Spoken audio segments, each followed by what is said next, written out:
Hello అండి. Welcome to my channel. Guppedantha Manasu serial ముందుగా episode కావాలనుకుంటే నా ఛానల్ని సబ్స్క్రైబ్ చేసుకొని లైక్ చేయండి. ఓకే అండి. సీరియల్లోకి వెళ్తే రిషి సార్ అయితే కాలేజీకి అయితే ఎండి అవుతాడండి. శైలేంద్రన్ అయితే రిషి సార్ అసలు ఎండి ఎలా అవుతాడు, అసలు ఆయనకు అర్హత లేదు అని అయితే అంటూ ఉంటాడు. అసలు రిషియే కాదు అని శైలేంద్రన్ అయితే అంటూ ఉంటాడు. తను అసలు అసలు రిషియే కాదు, అసలు రంగాన్ని తీసుకొచ్చింది నేనే, రిషి అయితే కాదు అని కోపంలోనైతే నిజమైతే చెప్పేశాడు శైలేంద్ర. ఏం మాట్లాడుతున్నావు అన్నయ్య, నేను రిషిని అని అంటూ ఉంటాడు శైలేంద్రన్ అయితే. రిషి కాదు ఆయన రంగా అని శైలేంద్రన్ అయితే అంటూ ఉంటాడు. మీరు నమ్ముతున్నారా ఆయన రిషి సార్ అని అని అడుగుతాడు అందరినీ.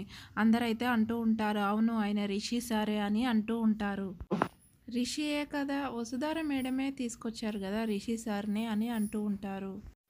ఫణేంద్రన్ అయితే అంటూ ఉంటాడు, అసలు ఏమైందిరా నీకు, పిచ్చిగాని పట్టిందా అని అంటూ ఉంటాడు.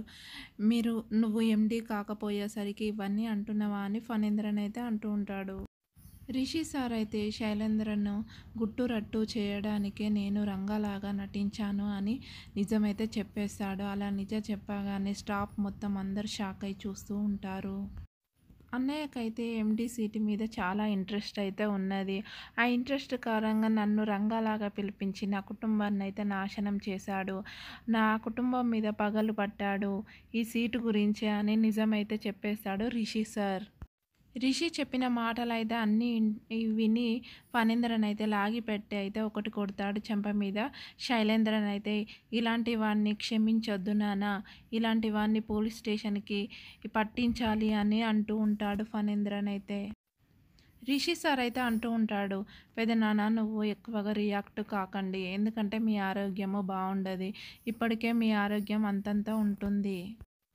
నేనైతే అన్నయ్యకు ఎలాంటి శిక్ష విధించాలో అలాంటి శిక్షనే విధిస్తాను, నువ్వు టెన్షన్ పడకు పెదనాన్న అని అంటూ ఉంటాడు రిషి సార్.